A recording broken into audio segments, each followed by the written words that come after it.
নমস্কাৰ বন্ধু বান্ধৱীসকল being S friend চেনেলটোলৈ আপোনালোক সকলোকে স্বাগতম জনাইছোঁ।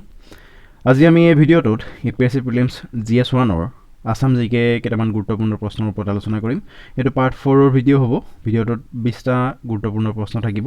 ইয়াৰ পূৰ্বতে মই পাৰ্ট 3 লৈকে ভিডিঅ' 3টা আগবঢ়াইছোঁ। যদি আপোনালোকে এতিয়ালৈকে চোৱা নাই তেন্তে স্ক্ৰীনৰ সোঁফালে থকা আই বাটনটো ক্লিক কৰি চাই ল'ব পাৰিব, নতুবা ডেছক্ৰিপশ্যনত গৈও তাত আপোনালোকে প্লে'লিষ্ট পাই যাব, তাত আপোনালোকে চাই ল'ব পাৰিব। লগতে ডেছক্ৰিপশ্যনতে আপোনালোকে বিভিন্ন জিকে বা আসাম হিষ্ট্ৰী আৰু Assam geography mix general knowledge আদি বিভিন্ন ধৰণৰ প্লে'লিষ্ট পাব। সেইখিনি ভিডিঅ' আপোনালোকে ইচ্ছা কৰিলে চাব পাৰিব। So' let's start the video'. Question number 61, first question. আমি পাৰ্ট 3 লৈকে 60টা কুৱেশ্যন অলৰেডি ডিছকাছ কৰি গৈছোঁ। Okay, which of the following female writers written Abhijatri মানে অ'কে, কোনগৰাকী মহিলা লেখকে অভিযাত্ৰী নামৰ এই পুথিখন লিখিছিলে? অভিযাত্ৰী। ইয়াৰ শুদ্ধ উত্তৰটো কি হ'ব? শুদ্ধ উত্তৰটো হ'ব নিৰুপমা বৰগোহাঁই। অপশ্যন বি শুদ্ধ উত্তৰ হ'ব Nirupama Borgohain will be the correct answer. তেওঁ লিখিছিলে অভিযাত্ৰী নামৰ পুথিখন। নেক্সট আছোঁ question number 62। In which of the following year Saraighat bridge was constructed? কিমান চনত শৰাইঘাটৰ দলংখন নিৰ্মাণ কৰোৱা হৈছিলে? কিমান চনত নিৰ্মাণ কৰা হৈছিলে? এইটো আগতে সুধি যোৱা প্ৰশ্ন হয়। ইয়াৰ শুদ্ধ উত্তৰটো হ'ব 1962। Option C is the correct answer. 1962 চনত শৰাইঘাটৰ দলংখন নিৰ্মাণ কৰা হৈছিল। নেক্সট আছে question number 63। The first Assamese short story collection Surabhi was written by? Okay, প্ৰথম অসমীয়া চুটি গল্পৰ সংকলন সুৰভি কোনে লিখিছিলে? অ'কে, সুৰভিখনৰ ৰাইটাৰ কোন? Short story collection book. ইয়াৰ শুদ্ধ উত্তৰটো হ'ব option C, Lakshminath Bezbaroa. Okay, Surabhi was written by Lakshminath Bezbaroa. Okay, it is a short story collection. Option C হ'ব শুদ্ধ উত্তৰ। নেক্সট আছে question number 64। Who was the first Assamese translator of the Ramayana? ৰামায়ণৰ অসমীয়া ট্ৰেন্সলেটৰ কোনে কৰিছিলে? অসমীয়ালৈ ট্ৰেন্সলেট কোনে কৰিছিলে? ৰামায়ণখন অনুবাদ কোনে কৰিছিল? শুদ্ধ উত্তৰটো হ'ব Madhav Kandali. Option D is the correct answer. Common question প্ৰায় সুধি থাকে। অপশ্যন ডি হ'ব Madhav Kandali. Next is question number 65. Who is the writer of Bonful? Okay, the first Assamese poetry book to be awarded with Sahitya Academy Award. Okay. Bonfulor লেখক কোন? যোনে নেকি the first Assamese poetry book হয় যিখনে নেকি সাহিত্য academy বঁটা পাবলৈ সক্ষম হৈছিলে। বনফুলৰ লেখক কোন? চমুকে ক'বলৈ গ'লে বনফুলৰ লেখক হ'ল যতীন্দ্ৰনাথ দুৱৰা। অপশ্যন চি হ'ব শুদ্ধ উত্তৰ। আৰু বনফুলখনে সাহিত্য একাডেমি এৱাৰ্ড পাবলৈ সক্ষম হৈছিলে 1955 চনত। অ'কে, 1955ত বনফুলে সাহিত্য একাডেমি এৱাৰ্ড পাইছিলে। And this is the first Assamese poetry book to be awarded with Sahitya Akademi award. Okay, এনেধৰণৰ কুৱেশ্যনবোৰ আপোনালোকে চাব। নেক্সট আছোঁ question number 66। Name the first Assamese printed book which publish on 1913 by Atmaram Sharma. Okay, প্ৰথমখন অসমীয়া প্ৰিণ্টেড বুকখনৰ নাম কি? অ'কে, মানে ছপা বুকখনৰ নাম কি? ছপা পুথিখনৰ নাম কি? যিখন 1913 চনত ছপা হৈছিলে বাই আত্মাৰাম শৰ্মা। কি হ'ব সেইখনৰ নাম? সেইখনৰ পুথিখনৰ নাম হ'ল Dharmapustak. Option B is the correct answer. Okay, মনত ৰাখিব ধৰ্মপুস্তক 1913ত প্ৰিণ্ট কৰা হৈছিল। নেক্সট আছে question number 67। Who was the first chief justice of supreme court from north east region? Okay, north east ৰিজনৰ পৰা সুপ্ৰিম কোৰ্টলৈ মানে সুপ্ৰিম কোৰ্টৰ প্ৰথমজন চিফ জাষ্টিছ কোন হয়? যিজন নৰ্থ ইষ্ট ৰিজনৰ প্ৰথমজন হয়। Okay, who was the first chief justice of supreme court from north east region? চমুকে ক'বলৈ গ'লে নৰ্থ ইষ্ট ৰিজন নিদি কেতিয়াবা আছাম দিব পাৰে। অ'কে, মই এনেই নৰ্থ ইষ্ট ৰিজন বুলি দিছোঁ, কিন্তু আছাম হয় পাৰ্বতী কুমাৰ গোস্বামী। অপশ্যন এ হ'ব শুদ্ধ উত্তৰ। পাৰ্বতী কুমাৰ গোস্বামী তেওঁ অসমৰ পৰা বিলং কৰে। Okay, and he was the first chief justice of supreme court from Assam. Option A হ'ব শুদ্ধ উত্তৰ। অ'কে, নৰ্থ ইষ্ট ৰিজন নিদি আছামো দিব পাৰে। নেক্সট আছোঁ question number 68. First Assamese play to be broadcast over All India Radio' in 1935 was? প্ৰথমখন অসমীয়া নাটকৰ নাম কি? First Assamese play to be broadcast over All India Radio', মানে অল ইণ্ডিয়া ৰেডিঅ'ত মানে প্ৰথম ব্ৰডকাষ্ট কৰা আছামিজ প্লে এখনৰ নাম কি? যিখন নেকি 1935ত ব্ৰডকাষ্ট কৰা হৈছিলে। অ'কে, সেইখনৰ নাম কি? সেইখনৰ নাম হ'ল বিন বৈৰাগী। অ'কে, ইম্পৰ্টেণ্ট কুৱেশ্যন হয় এইটো, ভেৰি ইম্পৰ্টেণ্ট কুৱেশ্যন। মনত ৰাখিব বিন বৈৰাগী, আৰু ব্ৰডকাষ্ট কৰা হৈছিলে অল ইণ্ডিয়া ৰেডিঅ'ত 1935 okay. Next is question number 69.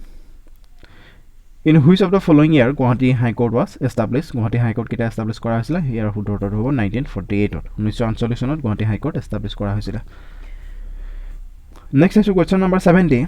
After Orunodoy, which monthly magazine was published in 1871? Sorry. Okay. Orunodoy pisote kunkhon mahekia magazine publish kora hoisila 1871 sonot. Okay. After Orunodoy 1871 ot kunkhon magazine monthly publish hoisila monthly magazine huddortor hobo Osom Bilasini. Option C hobo huddortor. Okay. Monar rakhibo Osom Bilasini was published in the year 1871. Okay. After Orunodoy it was published. Okay, this was a monthly magazine. Next is question number 71. Okay, Bordoy Sikla, a perform of dance belongs to which of the following communities? Okay, monar rakhibo naam to Bordoy Sila nohoy Bordoy Sikla, a perform of dance, the dancer eta form hoy aru kuntu community etu belong kore, kuntu community pura belong kore, etu kuntu community eta dance form hoy yar huddortor hobo da Boros. Option B hobo huddortor. Boro hokolor eta dance form hoy Bordoy Sikla. Option B hobo yare huddortor. Monar rakhibo question to important hoy. Next is question number 72. Okay, whose pen name is Silabhadra? Kar Sodmonam hol Silabhadra. Silabhadra kar Sodmonam yar huddortor hol Reboti Mohan Datta Chaudhary. Option C hobo huddortor. Reboti Mohan Datta Chaudhary pen name hol Silabhadra. Next is question number 73. Who is known as the Walter Scott? Samuke Scott bilu dibo pare, Walter Scott সম্পূর্ণকে নিদিব পারে কিন্তু মই দি দিছো যেটা আপোনালোকৰ বেছি জানিবলৈ বেছি সুবিধা হয় of the Assamese literature. Okay, কাক অসমীয়া সাহিত্যৰ Walter Scott বুলি কোৱা হয়, মানে Walter Scott লগত তুলনা কৰা হয়. Okay, যেনেকৈ ৰঘুনাথ চৌধুৰীক শেক্সপিয়াৰ লগত তুলনা কৰা হয়, যেন সেইদৰে কোনজন আছামিজ ৰাইটাৰক okay Walter Scott লগত তুলনা কৰা হয়. শুদ্ধটো কি হ'ব? ৰজনীকান্ত বৰদলৈ. অপচন এ হ'ব শুদ্ধটো. Okay, নটো এনেকৈ দিয়ে কেতিয়াবা স্কট বুলি দিব পাৰে, which is known as the Scott of the Assamese literature. শুদ্ধটো হ'ব ৰজনীকান্ত বৰদলৈ. মনত ৰাখিব. Next is question number 74. The patron of Madhav Kundali was Madhav Kundali পৃষ্ঠপোষক কোন আছিল? The patron of Madhav Kundali was King Mahamanikya. Option C হ'ব শুদ্ধটো. Okay, ৰজা মহামাণিক্য আছিল Madhav Kundaliৰ পৃষ্ঠপোষক. Option C শুদ্ধটো. Next is question number 75. Okay, Prahlad Charitra was written by Prahlad Charitra কোনে লিখিছিল? Prahlad Charitra was written by Hem Saraswati. Option A হ'ব শুদ্ধটো. Hem Saraswati লিখিছিল Prahlad Charitra. Important question hai.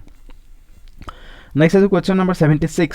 Which of the following writer is expert in historical writings? Okay, Bronzy লিখনিত তলৰ কোনজন writer expert বুলি কোৱা হয়? বিখ্যাত হয় কোনজন writer? Okay, historical writing ot konjon bikhat huddortor hobo Surya Kumar Bhuya. Option C is the correct answer. Okay, Surya Kumar Bhuya is expert in historical writings. Option C hobo huddortor.